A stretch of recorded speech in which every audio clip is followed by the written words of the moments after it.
সন্ধ্যা নড়ে চড়ে ওঠে।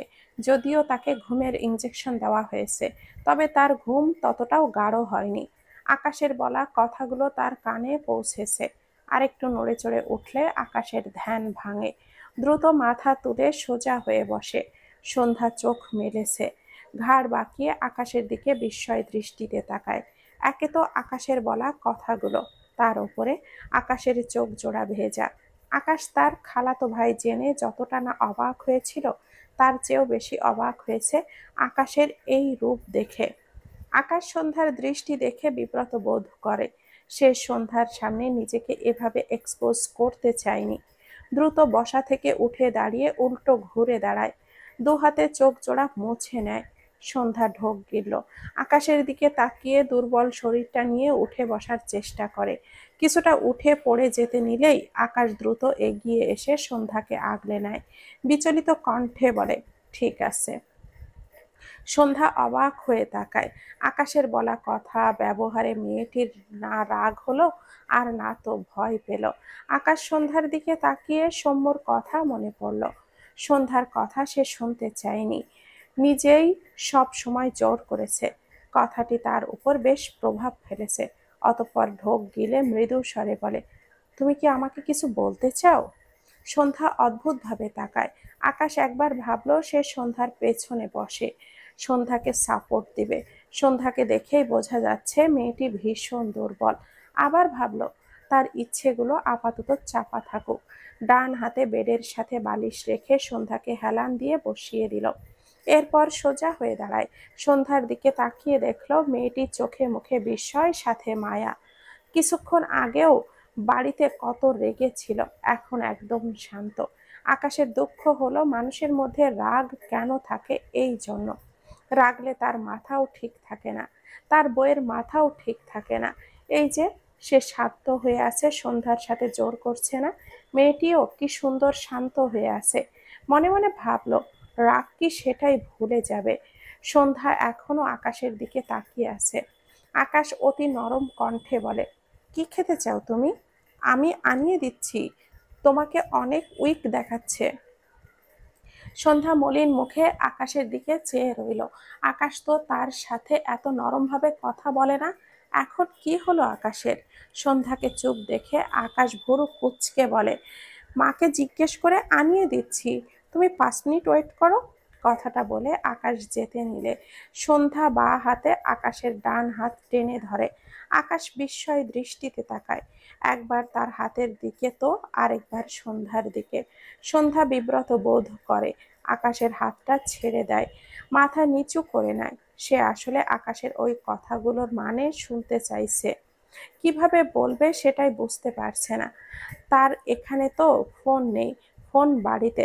আকাশ চেয়ার টেনে বসে, পকেট থেকে ফোনটা বের করে সন্ধ্যার দিকে বাড়িয়ে দিয়ে বলে, নাও। সন্ধ্যা আবারও অবাক হয়। আকাশ বুঝে গেল ভেবে মেয়েটির ভালো লাগলো, তবে অবাকই বেশি হচ্ছে। কাপা হাতে আকাশের দিকে ফোনটা টাইপ করে, আপনি তখন এসব কথা কেন বললেন? আর কাঁদছিলেন কেন? লেখাটি পড়ে আকাশ বিব্রত বোধ করলো। কান্নার ব্যাপারটাই বেশি বিব্রত লাগছে। মানে সে কত বড় এক ছেলে হয়ে এক মেয়ের সামনে কেঁদেছে, ভাবতেই নিজের ওপর বিরক্ত হলো। সন্ধ্যাকে নিজের দিকে তাকিয়ে থাকতে দেখে আকাশ গলা ঝেড়ে বলে, এসব কেউ কেন বলে বলো তো? সন্ধ্যা সাথে সাথে টাইপ করে, অনেক ভালোবাসলে। লেখাটি লিখে সন্ধ্যা বুঝলো কি লিখে ফেলেছে। দ্রুত আবারও লেখাটি কেটে দেয়। সন্ধ্যার কাণ্ড দেখে আকাশ শব্দহীন হাসলো। সন্ধ্যা মাথা নিচু করে চুপ করে বসে আছে। আকাশ চেয়ারে হেলান দিয়ে বলে, তোমার ভাষায় তোমাকে এক ছেলে অনেক ভালোবাসে, ভালোবেসে বসে বসে কাঁদছে, বুঝলে কিছু সন্ধ্যা মালতী? সন্ধ্যা অবাক হয়ে আকাশের দিকে তাকালো। আকাশকে হাসতে দেখে সন্ধ্যা আবারও মাথা নিচু করে নেয়। আকাশ আর কিছুই বলল না, রুম থেকে বেরোনোর জন্য দরজার কাছে গিয়ে দাঁড়ায়। পিছু ফিরলে সন্ধ্যাকে তার দিকে তাকিয়ে থাকতে দেখে আরো একটু হাসলো। আফসোস হলো, সে শান্ত থাকলে হয়তো আরো আগেই তার সন্ধ্যা মালতী তাকে বুঝতো। সন্ধ্যা চোখ নামিয়ে রেখেছে, তার সব গুলিয়ে যাচ্ছে। এতটা আশা করেনি আকাশের থেকে। আকাশ কেবিন থেকে বেরিয়ে যায়। সন্ধ্যা ঢোক গেল। আকাশ বেরিয়ে যেতেই শিমু হুড়মুড়িয়ে কেবিনে ঢুকে পড়ে। সে আসমানি নওয়ানকে সন্ধ্যার মেসেজগুলো দেখিয়ে এসেছে, কিন্তু উনি মেসেজগুলো দেখে কিছুই বলল না। শিমুর রাগ লাগছে। সে ভেবেছিল তার খালাম্মা সন্ধ্যাকে আকাশের ব্যাপারে সব বলবে, কিন্তু সে হতাশ হলো। আসমানি নওয়ান ইরার পাশে বসে আছে, তাই সে নিজেই সন্ধ্যাকে বলতে এসেছে। অন্তত আকাশ যে সন্ধ্যাকে গত 11 মাস থেকেই অনেক করে চেয়েছে, এইটুকু সে বলবেই। শিমু এগিয়ে এসে সন্ধ্যার পাশে বসে বিচলিত কণ্ঠে বলে, ভাবি শোনো, খুব গুরুত্বপূর্ণ কথা বলছি তোমাকে, প্লিজ বিশ্বাস করো আমার কথা। সন্ধ্যা অবাক হয়ে তাকায়। শিমু সন্ধ্যার হাতটা ধরে বলে, সৌম্য স্যার তোমাকে নিয়ে যাওয়ার পর থেকে আকাশ ভাইয়া তোমাকে খুঁজেছে, অনেক খুঁজেছে, কিন্তু কোথাও পায়নি। তোমার জন্য অনেক কেঁদেছে জানো। তুমি বেঁচে নেই ভেবে আকাশ ভাইয়ার সে কি কান্না, তোমাকে দেখাতে পারলে ভালো হতো। আমি আমার সারা জীবনেও মেয়ে হয়ে এত কাঁদেনি। আকাশ ভাইয়া তোমার জন্য যতটা কেঁদেছে। সন্ধ্যা বিস্ময় চোখে চেয়ে আছে। একটু আগে তো সে নিজের চোখে আকাশের চোখের পানি দেখলো, তাও আবার তার জন্য। সন্ধ্যা ঢোক গেল। শিমু আবারও বলে, আকাশ ভাইয়া তোমাকে অনেক ভালোবাসে জানো ভাবি। তোমার স্ট্যাটাস দেখে ভালোবাসে না। আসলে আমি এই কথা বলতাম না, এটা বলা উচিত না জানি, কিন্তু তুমি বুঝতে পারছো না তাই বলছি। তুমি তো কথা বলতে পারো না। আকাশ ভাইয়া তবুও তোমায় কতটা চাই, কোনোদিন অন্য মেয়ের দিকে তাকায়নি। তুমি বুঝতে পারছো? তুমি আকাশ ভাইয়াকে ডিভোর্স দিতে চেয়েছো বলে ভাইয়া খুব কষ্ট পেয়েছে। তোমার ব্যবহারে আকাশ ভাইয়া অনেক কষ্ট পায়। একটু বোঝো আকাশ ভাইয়াকে প্লিজ, আমার খুব খারাপ লাগে। শিমু লাস্ট কথাগুলো মলিন মুখে বলে সন্ধ্যা খাড়া হয়ে শিমুর দিকে চেয়ে আছে। শিমু সন্ধ্যার চাহনি দেখে মন খারাপ করে বলে, বিশ্বাস করো, আমি একটুও মিথ্যা বলছি না।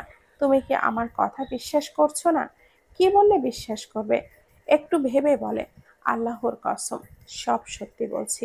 আমি কিন্তু আল্লাহকে নিয়ে মিথ্যা বলি না। আচ্ছা দাঁড়াও, তোমার মেসেজগুলো পড়ে তোমার বলা সব কথাগুলো এক এক করে উত্তর দিচ্ছি। তখনই আকাশ কেবিনের ভেতরে প্রবেশ করে, হাতে একটা প্যাকেট, ভেতরে ফলমূল আছে। আপাতত তার কাছে এটাই বেশি প্রয়োজন মনে হলো। এগিয়ে এসে সন্ধ্যার পাশে দাঁড়িয়ে শিমুর উদ্দেশ্যে বলে, তুই এখানে কি করছিস? শিমু ফোন থেকে মাথা তুলে থতমত খেয়ে তাকায়। সে এক্ষুনি বলতে যাচ্ছিল, ভাগ্যিস বলেনি, নয়তো আকাশ ভাইয়া শুনে নিলে কেমন একটা লাগতো। মেকি হেসে বলে, ভাবির সাথে গল্প করছিলাম। আকাশ চেয়ারে বসে হাতের প্যাকেট সন্ধ্যার কোলের উপরে রেখে বলে, মাকে ডেকে আন, তুই ইরার কাছে থাক, আমরা একটু পর আসছি। শিমু সন্ধ্যার দিকে একবার তাকালো, বিরক্ত হলো। সে তো সব বলতেই পারলো না, আকাশের কথা অমান্য করা যাবে না, তাই অনিচ্ছা সত্ত্বেও উঠল। যাওয়ার আগে সন্ধ্যার কানে ফিসফিস করে বলে, তোমাকে পরে সব বলবো, মন খারাপ করো না। আকাশ চোখ দুটো ছোট করে তাকায়। এই বেয়াদব তার বইয়ের কান ভাঙাচ্ছে নাকি? রেগে বলে, আমার বইয়ের কান ভাঙালে তোর কান কাটবো বলে দিলাম। শিমু হেসে দৌড়ে বেরিয়ে যায়। আকাশ সন্ধ্যার দিকে তাকায়, জিজ্ঞেস করতে গিয়েও জিভ গুটিয়ে নিল। কিছু জিজ্ঞেস করতেও ভয় লাগে। থাক, জানার দরকার নেই তার। তার কথাগুলো ধমকের মতো শোনাবে হয়তো। সন্ধ্যা আবার ভয় পাবে, খারাপ লাগবে। তার চেয়ে তার কথা কম বলাই ভালো। সন্ধ্যা মাথা নিচু করে চুপ করে বসে আছে। চোখের কোণে জলকণা চিকচিক করছে। সে আজ কত খারাপ ব্যবহার করেছে আকাশের সাথে। তার আর আকাশের বিয়ের কয়েকদিন পর আকাশ এভাবে বলায় তার কত কষ্ট হচ্ছিল। আর আকাশ যদি এতদিন হলো তাকে ভালোবেসে থাকে, তবে তার ব্যবহারে নিশ্চয়ই অনেক কষ্ট পেয়েছে। আকাশের কথা, শিমুর কথায় মেয়েটির মনে সূক্ষ্ম ব্যথার সৃষ্টি হলো। অনুতাপের ব্যথা। চোখ থেকে টুপ করে দুফোঁটা পানি গড়িয়ে তার হাতে বিদ্যমান আকাশের ফোনের ওপরে পড়ে। আকাশ হাত বাড়িয়ে তার ফোন নিতে চাইছিল, কিন্তু টুপ টুপ করে দুফোঁটা পানি পড়তে দেখে আকাশের হাত থেমে যায়। আকাশ ঢোক গেল। তার সন্ধ্যা মালতী কাঁদছে কেন? হাত গুটিয়ে নেয়, মুখটা মলিন হয়। আকাশ সন্ধ্যার কান্নার কারণ ধরতে পারল না। তার উপস্থিতি সন্ধ্যার কান্নার কারণ ভেবে নিঃশব্দে বেরিয়ে গেল কেবিন থেকে। দরজায় শব্দ পেয়ে সন্ধ্যা মাথা উঁচু করে তাকায়। আকাশকে বেরিয়ে যেতে দেখে সন্ধ্যার চোখে মুখে আগের চেয়েও দ্বিগুণ অসহায়ত্ব ঘিরে ধরে। চোখ থেকে টুপ টুপ করে পানি গড়িয়ে পড়ে। সে ভুলে কেন গেল? সে শ্যামলা রঙের মেয়ে, সে কথা বলতে পারে না, তার গুণ নেই বললেই চলে। আকাশ যদি তাকে ভুলেও যেত, তবুও তার অভিযোগ করা মানাতো না। কিন্তু আকাশ তো তাকে ভুলে যায়নি। শিমু যে বলল মনে রেখেছে, সবচেয়ে বড় কথা। আকাশ ভাঙা গলায় বলা কথাগুলো এখনো তার কানে বাজছে। আকাশ তার জন্য অপেক্ষা করতে চায়, তার মানে আকাশ থাকতে চায় তার মনে। তো আকাশ ছাড়া আর কেউ নেই।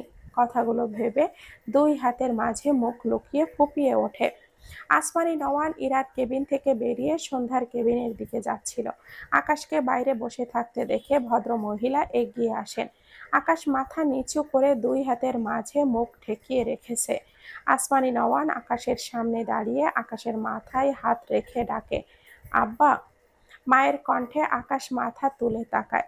আসমানি নওয়ান দেখলেন ছেলের চোখে পানি। দীর্ঘশ্বাস ফেললেন তিনি। ছেলেটার কষ্টে তার বুক ভার হয়ে আসে। মা হয়ে আর কত ছেলের কষ্ট সহ্য করবে? আকাশের গালে হাত দিয়ে বলে, কি হয়েছে আব্বা? আকাশ বসা অবস্থাতেই দুই হাতে তার মায়ের কোমর জড়িয়ে মুখ ঠেকিয়ে বেঁধে আসা গলায় বলে, মা প্লিজ, সন্ধ্যা মালতীকে ভুলে যেতে বলো না। আমি আর পারছি না। ওকে একটু বোঝাও না মা। আমি ওকে খুব ভালোবাসি, বিশ্বাস করো। ওকে ছাড়া থাকার কথা ভাবলে আমার দম আটকে আসে। আমি সন্ধ্যা মালতীকে ছাড়া মরে যাব মা। আসমানি নওয়ানের চোখে পানি জমলো। ছেলেটা যে কত শত এমন পাগলামি করেছে এই কয় মাসে, তা শুধু তিনিই জানেন। সন্ধ্যার জ্ঞান ফিরেছে শুনে সৌম্য ইরার কেবিন থেকে বেরিয়ে সন্ধ্যার কেবিনের দিকে যাচ্ছিল। আকাশ আর আসমানি নওয়ানকে পাশ করতে গিয়ে আকাশের কথা শুনে তার পা থেমে যায়। আকাশের বলা প্রতিটি কথা শুনতে পেয়েছে সে। বিস্ময় দৃষ্টিতে তাকায় আকাশের দিকে, যে তার মাকে জড়িয়ে বাচ্চাদের মতো বিলাপ করছে। এটা আকাশ? তার তো বিশ্বাসই হয় না। আসমানি নওয়ান আকাশের থেকে নিজেকে ছাড়িয়ে আকাশের পাশের চেয়ারে বসে। আকাশ ঝাপসা চোখে মায়ের দিকে তাকায়। আসমানি নওয়ান আকাশের চোখ মুছিয়ে দিয়ে বলে, তুমি বাচ্চা কালেও এত কাঁদনি, মেয়েদের মতো এত ছিচকাদুনে হলে কিভাবে? আমি মেয়ে হয়ে নিজেও এত কাঁদি না। আকাশ মায়ের কথা কানে নিল না, শুধু তার মায়ের সামনে একটু কাঁদে, অন্যদের সামনে তো আর কাঁদে না। ঢোক গিলে বলে, যাই ইচ্ছা বলো আমাকে। সন্ধ্যা মালতী কবে আমাকে ভালোবাসবে এটা বলো আগে। আসমানি নওয়ান দীর্ঘশ্বাস ফেললেন। সন্ধ্যার লেখা মেসেজগুলো পড়েছেন তিনি। সন্ধ্যার মনের খবর পেয়েছেন তিনি। কিন্তু মেয়েটি মানসিকভাবে ঠিক নেই। একটু সময় দিলে, একটু স্বাভাবিক পরিবেশ দিলে ও ঠিক হয়ে যাবে। একটু তো অপেক্ষা করতেই হবে। আসমানি নওয়ান মৃদু স্বরে বলে, জান্নাত তোমারই থাকবো আব্বা। একটু ধৈর্য ধরো। তুমি তোমার রাগটা একটু কমাও, অন্তত জান্নাতের কাছে একটু রাগ দেখাইবা না। আকাশ মাথা নেড়ে বলে, আচ্ছা। দুই আঙ্গুলের সাহায্যে ডান হাত গলায় রেখে বলে, গড প্রমিস, রাগ দেখাবো না, আর জোরও করব না। ওর থেকে একটু একটু দূরত্ব রাখবো, কিন্তু অনেক বেশি দূরত্ব বাড়াতে পারবো না। মানে বোঝাতে চাইছি দূরে চলে যেতে পারবো না। তবে ও যেন অন্য ছেলের সাথে কথা না বলে, তাহলেই হবে। আসমানি নওয়ান মৃদু হাসলেন। আকাশের এলোমেলো করে লাগলো শার্টের বোতামগুলোর দিকে তাকালেন। এরপর দুই হাতে শার্টের বোতামগুলো খুলে আবারও ভালোভাবে লাগাতে লাগাতে বলে, তোমারে এইভাবে কেউ দেখলে সবাই তোমারে পাগল কইব। বোতামগুলো ভালোভাবে লাগাইবা না? আকাশ একটু হেসে বলে, সন্ধ্যা মালতীর জন্য যদি পাগল উপাধিও না পাই, তাহলে সেটা আমার ভালোবাসা হলো নাকি? আসমানি নওয়ান কিছুই বললেন না। আকাশ ডান হাতে ঝাপসা চোখ জোড়া মুছে মায়ের কাঁধে মাথা রেখে চোখ বুজল। আগের চেয়ে কিছুটা হালকা লাগছে। ওই যে মা বলল সন্ধ্যা মালতী তারই থাকবে, এইটুকুই তার জন্য অনেক কিছু। সৌম্য স্ট্যাচু হয়ে দাঁড়িয়ে আছে, দৃষ্টি আকাশের দিকে। তার মনে হলো মা ছেলের এত সুন্দর একটি বন্ডিং সে আজ প্রথম দেখল আকাশ আর আসমানি নওয়ানের মাধ্যমে। সবচেয়ে বড় কথা, আকাশ তার বনুকে নিয়ে আসলেই এতটা সিরিয়াস। আকাশের জোর জবরদস্তির ব্যাপারগুলো সৌম্য প্রথম থেকেই ভাবিয়েছে, কিন্তু এতটা না যতটা এখনকার আকাশকে দেখে মনে হচ্ছে। সে এখানে আর দাঁড়ালো না, সন্ধ্যার কেবিনের দিকে এগিয়ে গেল। আসমানি নওয়ান মৃদু স্বরে বলে, আব্বা, একটা কথা শোনো। আকাশ চোখ বুজে রেখেই বলে, বলো। ভদ্রমহিলা বোঝানোর স্বরে বলেন, তুমি কি জানো, সৌম্য অনেক কষ্ট করে বড় হয়েছে। ওর মাথার ওপরে কেউ ছিল না। তুমি ওর বড় ভাই, ওকে সবসময় আগলাইয়া রাখবা, ওর মনে আঘাত দিবা না। কিছুক্ষণ আগে ওকে যা যা কইছো, এটা একদম ঠিক করো নাই। কথাগুলো শুনে আকাশ মাথা তুলে তার মায়ের দিকে তাকায়, অবাক হয়ে বলে, ও আমাকে যা বলেছে আমি তাই ওকে ফিরিয়ে দিয়েছি। ও শুধু ওর ভালোবাসাকে শ্রদ্ধা করেছে। দেখো মা, আমার ভালোবাসার ভুল হতে পারে, এর মানে এই নয় যে আমি আমার সন্ধ্যা মালতীকে ভালোই বাসি না। আমি কাপুরুষ। একটু থেমে বলে, তাছাড়া ওকে যা বলেছি রেগে বলেছি, ওসব ভুলে যাও। আসমানি নওয়ান বলেন, সেটা আমি বুঝতাছি, সৌম্য তো বুঝবো না। অয় কত কষ্ট পাইছে একবার ভাবছো? আকাশ কিছুই বলল না। আসমানি নওয়ান আকাশের মাথায় হাত বুলিয়ে বলে, মানুষের দুর্বল জায়গায় আঘাত দিতে নাই আব্বা। আকাশ গম্ভীর গলায় বলে, এই কাজটা তোমার ছোট ছেলেও করেছে, শুধু আমাকে বলছো কেন? আসমানি নওয়ান মৃদু হেসে বলে, কারণ তুমি বড়। আকাশ হতাশার নিঃশ্বাস ফেলে, অসহায় কণ্ঠে বলে, তোমার ওই দুই ছেলে মেয়ে যেন ধোয়া তুলসী পাতা। এখন সব স্যাক্রিফাইস আমারই করতে হবে? এটাই আমার কপাল। করছি, নাও। আমার সন্ধ্যা মালতী আমাকে ভালোবাসলেই হবে। ছেলের হেয়ালি কথায় আসমানি নওয়ান হাসলেন। সৌম্য সন্ধ্যার পাশে এসে দাঁড়িয়েছে। সন্ধ্যা মাথা নিচু করে আছে, থেকে থেকে কেঁপে কেঁপে উঠছে। সৌম্য সন্ধ্যার পাশে বসে বিচলিত কণ্ঠে বলে, বনু, তুই কাঁদছিস? ভাইয়ের কণ্ঠে সন্ধ্যার সাথে সাথে মাথা তুলে তাকায়, দুই হাতে চোখ মুছে নেয়। সৌম্য মলিন গলায় বলে, কাঁদছিস কেন বনু? সন্ধ্যা কি বলবে বুঝল না, তবে কোলের ওপর আকাশের ফোন, সেই ফোনে টাইপ করতে লাগলো। সৌম্য ভাইয়া, আমি রেগে খালাম্মার ছেলেকে ডিভোর্স দিতে চেয়েছিলাম। উনি হয়তো অনেক কষ্ট পেয়েছে, আর ওনার ল্যাপটপে পানি ফেলেছিলাম। আমি না না বুঝে করেছি। তুমি ওনাকে একটা ল্যাপটপ কিনে দিবা ভাইয়া? সৌম্য বিস্ময় দৃষ্টিতে তাকায়। তার বোন আকাশকে ডিভোর্স দিতে চেয়েছিল? ল্যাপটপে নাকি পানিও ফেলেছে? তার তো বিশ্বাসই হচ্ছে না। সন্ধ্যা তার ভাইকে এটাও বলতে চাইল যে সে আকাশকে অনেক খামচি দিয়েছে, কিন্তু কেমন জানি অস্বস্তি লাগলো, তাই এটা বলল না। তার অনুশোচনা কাজ করছে। অতঃপর টাইপ করলো, আমি গতকাল ওনার মুখে থুতু দিয়েছিলাম ভাইয়া। আসলে উনি তোমার সাথে দেখা করতে দিচ্ছিল না, তাই অনেক রাগ হয়েছিল। সৌম্য সন্ধ্যার লেখাগুলো পড়ে আগের চেয়েও বিস্মিত হয়, অবাক হয়ে বলে, কি?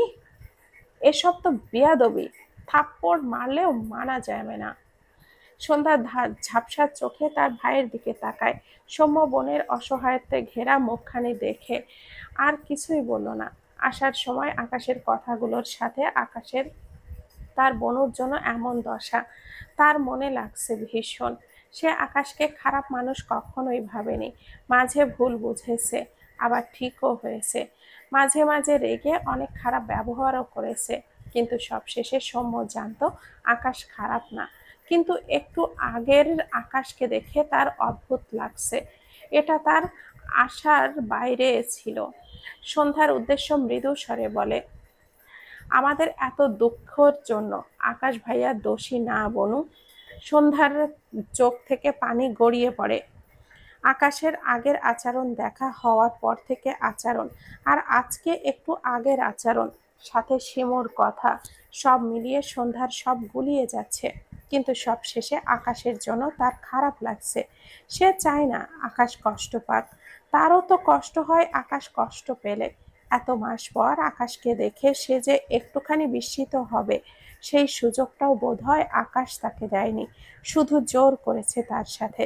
এই 2 দিন তার সাথে কি যে হলো, সবই কেমন যেন গুলিয়ে যাচ্ছে। মাথা ব্যথা বেড়ে যাচ্ছে এই সব ভাবলে। সৌম্য কিছু ভাবছে। আকাশের সাথে দেখা হওয়ার পর থেকেই সবাই শুধু রাগই দেখাচ্ছে। তার বনু পর্যন্ত রেগেছে। বনু রেগে তার চুল টানতো। কথাটা ভাবতেই সৌম্য মাথায় হাত বোলালো। আর আকাশের সাথে কত কিছু করে ফেলেছে। ল্যাপটপের কথা মনে পড়তেই সন্ধ্যার উদ্দেশ্যে বলে, বনু, তুই তো টাকার মূল্য বুঝিস। আমরা কত কষ্ট করেছি 10 টাকার জন্য। তবে তুই ল্যাপটপে পানি ফেললি কেন? সন্ধ্যা ঢোক গেল। সে তো রেগে শুধু পানিই ফেলেছিল। আকাশ ভেঙেছে। কিন্তু সন্ধ্যার মনে হলো তার পানিতেই ল্যাপটপটা নষ্ট হয়েছে। অত দামি জিনিস নষ্ট হওয়াতে আকাশ রেগে গিয়েছে, সাথে কষ্টও পেয়েছে। কথাগুলো ভেবে সন্ধ্যা ছলছল দৃষ্টিতে তাকায় সৌম্যের দিকে। সৌম্য সন্ধ্যার চোখের পানি মুছে দিল। এইসব নিয়ে আর কিছু বলবে না, ভাবল। সন্ধ্যা এমনিতেই অনুশোচনা করছে, তার উপরে মানসিক অবস্থাটাও ভালো না। সৌম্যর ভাবনায় আসে তার বোনও কত বড় হয়ে গিয়েছে, কষ্ট লুকাতে শিখেছে। সন্ধ্যা আকাশের প্রতি দুর্বল, সে আগে একটুও বুঝতো না। সন্ধ্যার কোনো কাজে প্রকাশ পেত না, সব সময় তো হাসতো। কি করে বুঝবে সে? আজ মনে হলো একটু আধটু বুঝলো। এই যে আকাশকে কষ্ট দিয়ে কাঁদছে, আবার তাকে সেই সব বলছে। সৌম্য বুঝেছে সন্ধ্যা তার কাছে সমাধান চাইছে। সৌম্য দীর্ঘশ্বাস ফেলে বলে, আমি সব ঠিক করে দেব বনু। ভাইয়ের কথায় সন্ধ্যা স্বস্তি পেল। সন্ধ্যাকে নিয়ে আকাশ, আসমানি নওয়ান আর শিমু বাড়িতে চলে গিয়েছে। সৌম্য নিষেধ করেনি, করার কারণ তো নেই। আসমানি নওয়ানের কাছে তার বোনও নিরাপদেই থাকবে। আকাশকেও বিশ্বাস হয়। অরুণ পাশের কেবিনে ঘুমিয়ে আছে। ইরাকে আগামীকাল রিলিজ দিয়ে দিবে। ইরার মাকে বলতে চাইছিল, সৌম্য বলল না। ইরা তো আগের মতোই ঘুমিয়ে আছে। তাছাড়া একটু পর ফজরের আজান দিবে। আসমানি নওয়ান তাদের নিয়ে সকাল সকাল চলে আসবে। সব মিলিয়ে সৌম্য ইরার কাছ থেকে গিয়েছে। ইরা চোখ মেলে তাকায়, ঘাড় বাঁকিয়ে দেখল সৌম্য তার মাথার কাছে চেয়ার নিয়ে বসে আছে। দুই হাত আড়াআড়ি ভাবে রেখে চোখ বুজে আছে। ইরা মৃদু স্বরে ডাকে, সৌম্য। সাথে সাথে সৌম্য চোখ মেলে তাকায়। ইরাকে তাকাতে দেখে সৌম্য একটুখানি এগিয়ে এসে বলে, কি হয়েছে ইরাবতী, খারাপ লাগছে? ইরা ঢোক গিলে বলে, একটু পানি খাবো। সৌম্য পাশের টেবিল থেকে গ্লাসে পানি ঢেলে নেয়। এরপর ইরাকে সামনে উঁচু করে পানি খাওয়ায়। আবারও ইরাকে বালিশে হেলান দিয়ে বসিয়ে দেয়। ইরা সৌম্যের দিকে তাকায়। সৌম্য বিয়ে করেছে ভেবে চোখের কোণে পানি জমে। সৌম্য ইরার দিকে ঝুঁকে ইরার মাথায় হাত দিয়ে মৃদু স্বরে বলে, ইরাবতী, কাঁদিস না প্লিজ। ইরা ভাঙা গলায় বলে, তুই বিয়ে করলি না কেন? সৌম্য সাথে সাথে বলে, আমি কাউকে বিয়ে করিনি। বিশ্বাস কর, আমি শুধু তোকে বিয়ে করব ইরাবতী। এখনো কাঁদবি তুই? ইরা সৌম্যের চোখের দিকে তাকিয়ে আছে। সৌম্যের কথা শুনে অবাক হয়। আবারও নাক টেনে বলে, তুই সত্যি বলছিস? সৌম্য বাম পা তুলে ইরার সামনে বেডের ওপরে বসলো। ইরার দিকে তাকিয়ে মৃদু স্বরে বলে, কিভাবে বললে বিশ্বাস করবি বল, সেভাবেই বলবো। তবে ওই মেয়েটাকে? কথাটা বলতে বলতে ইরার চোখ থেকে পানি গড়িয়ে পড়ে। সৌম্য ডান হাত বাড়িয়ে ইরার চোখ মুছে দিয়ে বলে, তোর বাবা এডিট করেছিল হয়তো। আমি তো এইসব ব্যাপারে কিছু জানতাম না ইরাবতী। তুই এই যুগের মেয়ে হয়ে এডিট বুঝিস না? ইরা ছলছল দৃষ্টিতে তাকিয়ে রইল। আবারও বলে, আমার বাবা মা ওরা কোথায়? আর বাবা কি তোকে মেনে নিবে? সৌম্য ইরার দিকে তাকিয়ে রইল। এসব ব্যাপারে কিছুই বলল না। ধীরে ধীরে সব বলবে। আজ বললে মেয়েটির ব্রেনের ওপরে উল্টো প্রভাব পড়তে পারে। অতঃপর বলে, সবাই বাসায় আছে, এসব নিয়ে চিন্তা বাদ দে। আমি বলছি তো, তোকে বিয়ে করব। আমাকে বিশ্বাস করিস না তুই? ইরা মলিন মুখে সৌম্যের দিকে তাকিয়ে রইল। সৌম্য উঠে দাঁড়ালো, ইরার জন্য খাবার কিনে আনবে ভাবলো। উল্টো ঘুরে এক পা বাড়ালে ইরা সৌম্যের হাতটা টেনে কান্নামাখা গলায় বলে, আমায় রেখে যাস না সৌম্য। সৌম্য অসহায় চোখে তাকালো। সে বুঝতে পারছে ইরা ভয় পাচ্ছে। ভেবেছে সে ইরাকে রেখে চলে যাবে। সৌম্য আবারও ইরার সামনে বসে দুই হাতের আজলায় ইরার মুখটা নেয়। নরম গলায় ডাকে, ইরাবতী। ইরার চোখ থেকে টুপটুপ করে পানি গড়িয়ে পড়ে। সৌম্য ইরার চোখে চোখ রেখে বলে, কোথাও যাব না তোকে রেখে। এবার দুনিয়া উল্টে গেলেও তোকে শুধু আমার কাছেই রাখবো, একবার বিশ্বাস কর আমায়। আবেগে ইরার চোখ থেকে টুপটুপ করে পানি গড়ায়। সৌম্য দুই হাতে ইরার চোখ ভেজা গাল মুছে দেয়, মৃদু স্বরে বলে, কাঁদিস না আর। তুই কাঁদলে আমার কষ্ট হয়। 2 মিনিট অপেক্ষা কর, তোর জন্য খাবার আনছি। এরপর ইরাকে ছেড়ে কেবিন থেকে বেরিয়ে যায়। কিছুক্ষণ পর একটি খাবারের প্যাকেট আর একটি পানির বোতল কিনে আনে সৌম্য। বা পা ভাঁজ করে বেডের উপরে বসে, খাবারের প্যাকেটটি আর তার পায়ের উরুর ওপরে রেখে ডান হাতে শার্টের হাতাটা কনুই থেকে আরেকটু ওপরে গুটিয়ে নেয়। এরপর বোতলের পানি ঢেলে হাত ধুয়ে নেয়। ভাত মাখিয়ে ইরার মুখের সামনে ধরলে দেখল ইরা ছলছল দৃষ্টিতে তার দিকে তাকিয়ে আছে। সৌম্য মৃদু স্বরে বলে, আবার কেন কাঁদছিস ইরাবতী? আমি সত্যি তোকে বিয়ে করব। ইরা মলিন মুখে বলে, তুই তো কখনো খাওয়ার কথা জিজ্ঞেসও করতি না, আজ আমাকে খাইয়ে দিবি সৌম্য? সৌম্য ঢোক গিলে বলে, হাঁ কর। ইরা হাঁ করলে সৌম্য ইরার মুখে খাবার তুলে দেয়। চোখে জমায়িত নোনা পানি ঝরে পড়ে। সৌম্য বাঁ হাতে ইরার মুখ মুখ মুছে দিয়ে বলে, তুই কি কান্না অফ করবি না? ইরা কিছুই বলল না। সৌম্য আবারও খাবার তুলে দেয় ইরার মুখে। বেশ কিছুক্ষণ পরও যখন ইরার চোখ থেকে টুপটুপ করে পানি গড়াতেই থাকে, সৌম্য খাবারের প্যাকেট ইরার কোলের ওপরে রেখে গম্ভীর গলায় বলে, এবার তুই খা, আর খাওয়াতে পারবো না। ইরা ছলছল দৃষ্টিতে তাকিয়ে বলে, কেন খাওয়াবি না? সৌম্য অসহায় চোখে চেয়ে বলে, আমি খাওয়াচ্ছি বলেই তো তুই কাঁদছিস। কখন থেকে কাঁদতে নিষেধ করছি বলতো? আবার অসুস্থ হয়ে যাবি নাকি? এরা দুই হাতে চোখ মুছে নেয়। সৌম্যের দিকে চেয়ে নাক টেনে বলে, আর কাঁদবো না। এবার খাওয়াবি সৌম্য? ইরার কথাটা সৌম্যের বুকে গিয়ে লাগলো। মন বলে, তার ইরাবতী তাকে এত কেন ভালোবাসে।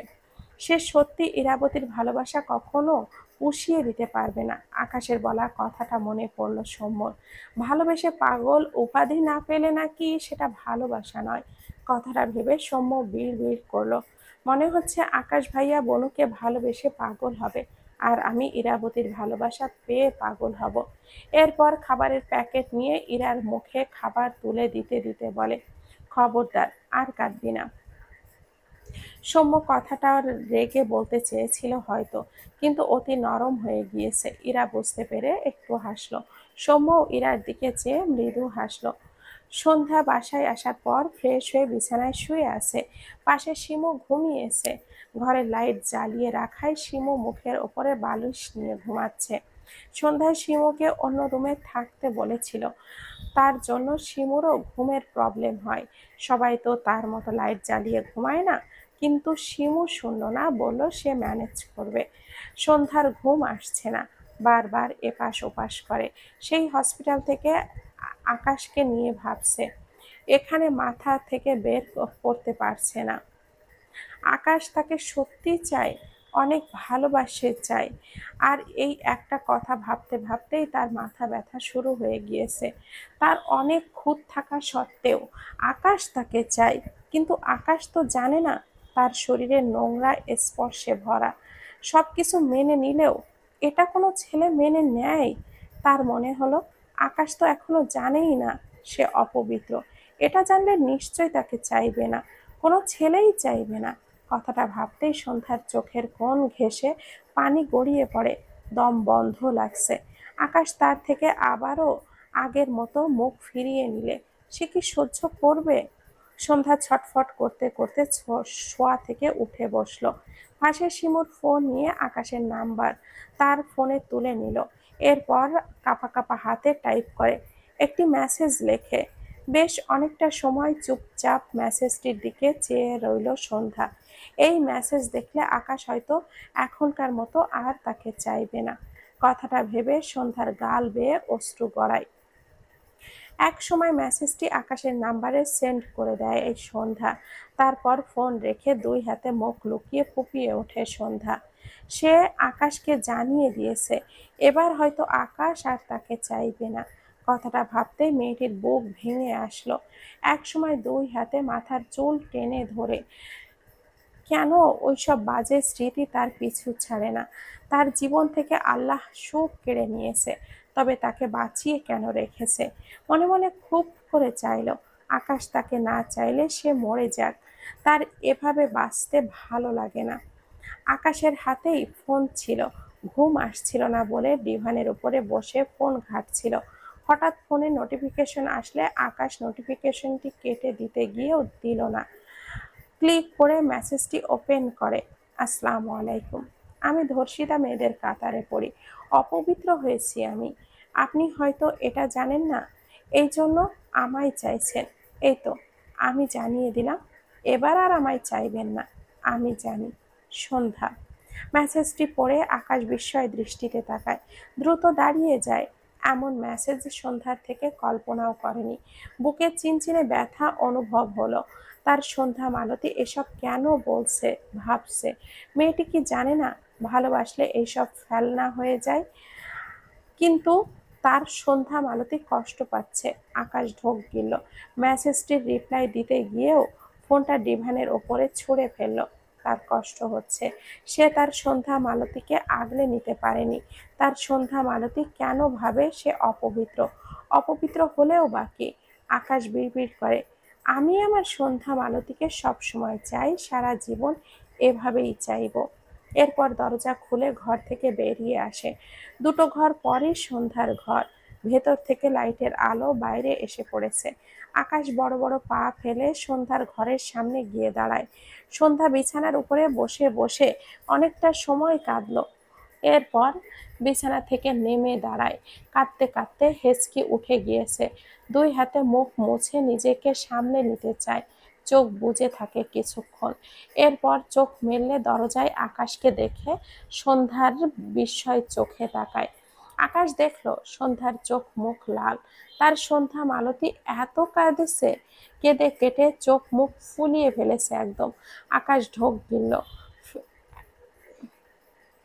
এক পা এগোয়, আবার ভাবে সে তার সন্ধ্যার থেকে দূরত্ব রাখতে চেয়েছিল।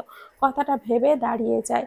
সন্ধ্যা ছলছল দৃষ্টিতে আকাশের দিকে তাকিয়ে আছে। সে কি চাইছে জানে না। আকাশকে থেমে যেতে দেখে কষ্ট হলো। দু চোখ থেকে টুপটুপ করে দুফোঁটা অশ্রু গড়ালো। আকাশ দেখল সন্ধ্যার গালে গড়িয়ে পড়া নোনা পানি। নিজেকে বোঝালো সে অনেক আলতো করে জড়িয়ে ধরবে তার সন্ধ্যা মালতীকে। অতঃপর দ্রুত পায়ে এগিয়ে গিয়ে দুই হাতে সন্ধ্যাকে বুকে জড়িয়ে নেয়। সন্ধ্যার কানের কাছে মুখ নিয়ে ভারী গলায় সন্ধ্যার মেসেজের উত্তর দেয়। ওয়ালাইকুম আসসালাম বউ। আমি সব জানি মেয়ে। তুমি দুনিয়ার সবচেয়ে অপবিত্র নারী হলেও আমার শুধু তোমাকে চাই সন্ধ্যা মালতী। সবাইকে অনেক অনেক ধন্যবাদ। গল্পটির নাম হচ্ছে অন্তর্দহন। লিখেছেন ডিআরএম সোহাগ। পেজের নাম ডিআরএম সোহাগানী।